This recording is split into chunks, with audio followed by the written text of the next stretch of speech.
According to science, the strategies that I'm about to share with you will give you the highest chance of converting a penalty. And I promise I'm not just gonna tell you to lace it into the top corner every single time. These are techniques that anybody can implement, especially the last one. First things first, go first. Before the shootout even begins, if you're given the opportunity or you win the coin toss, select to go first in the penalty shootout. Because after analyzing 1,343 penalties in over 129 different shootouts, professors from the London School of Economics found that the team that went first won 60.5% of the time. This most likely boils down to the psychology of competition. It's much easier for players to go into each round with a clean slate and the opportunity to put their team ahead. And on the flip side, it's much harder to go into each round second, knowing that you need to score to catch up. In fact, if a player steps up to take a penalty that can win them the penalty shootout and the game, their conversion rate jumps to 92%. While on the other hand, if a player steps up knowing that if they miss, their team will lose, their success rate drops all the way down below 60%. Momentum is a real thing, and you want momentum on your side, and you want momentum on your side early. Once it's your turn to take the penalty, walk up, grab the ball, place the ball on the spot,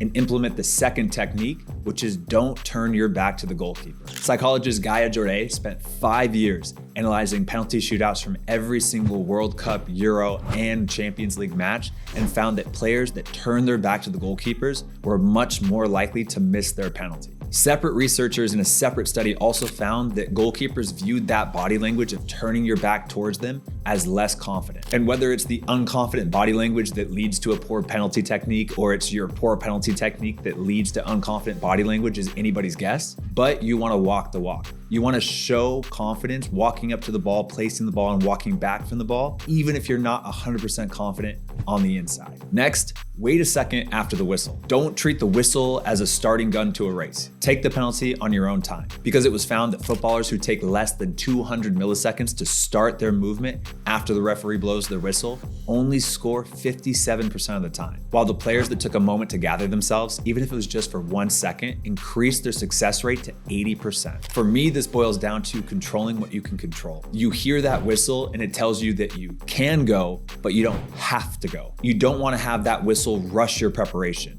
You want to be 100% ready, clear mind when you start your movement to take that penalty. The fourth tip is have a good run up. The sweet spot for steps was between 4 and 6, and that was associated with the highest success rate for penalties. So go with the number of steps that you feel comfortable with, but try to avoid the 1-step penalty according to science. The next tip is to strike the ball with 75% power. This one should be very, very obvious for all of you guys watching this video right now, but a 2002 paper found that shots that were hit with less power were easier to save, and shots that were hit with more power were more likely to miss. It's not rocket science. But what they did find was that sweet spot of about 75% power was associated with the high success rate, where they're able to hit the ball with power to make it unsavable, yet also have control and place it where they want to be placed. Now, when it comes to the shot, should you wait to see where the keeper starts to make his movement and pass the ball in the opposite direction, or should you just pick a spot and shoot there regardless? Well, it was found that about 73% of penalties taken at the professional level just pick a spot and hit it there regardless. Only 27% of the time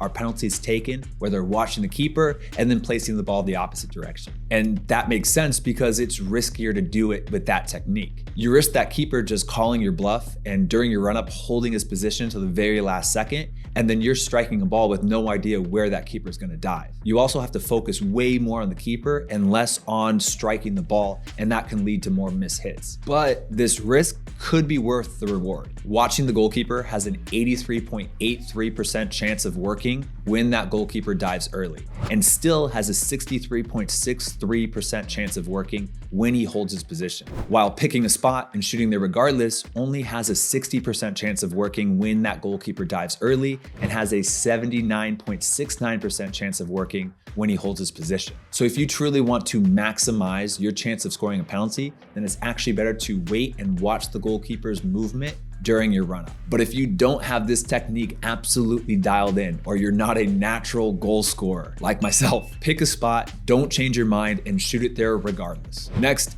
aim where you feel confident. For those of you looking for a definitive answer of where to aim, there really isn't one. Again, it's kind of obvious the top corners have the least likelihood of being saved, but they also have the highest likelihood of you missing the goal. Shooting in the upper half of the middle of the goal has a really high success rate, but it also has a likelihood that you look like an idiot. And obviously the bottom corners are where most professionals choose to aim because there's a low likelihood of missing with a high likelihood of scoring, as well as a low chance of looking dumb. What's really interesting though, if you really look at the numbers, is that it's actually better to aim towards the right side of the goal. For whatever reason, the success rate of scoring on the right side is higher than the left side at all different heights. To me, this is probably because most goalkeepers are right-footed and right-handed, and they prefer to jump off of their left foot, dive to their right, extend with their dominant hand, and protect the left side of the goal, their right side of the goal. But I'm just throwing out a guess. However, for me, since these numbers are so similar, I think it's better to practice a ton and find where you can confidently and consistently hit at the goal. And lastly, the craziest thing that I found to increase your team's chances of winning is to celebrate. Celebrate when you score your penalty and tell your teammates to celebrate when they score theirs. And that's because a study that analyzed over 150 different penalty shootouts in the Euros and the World Cup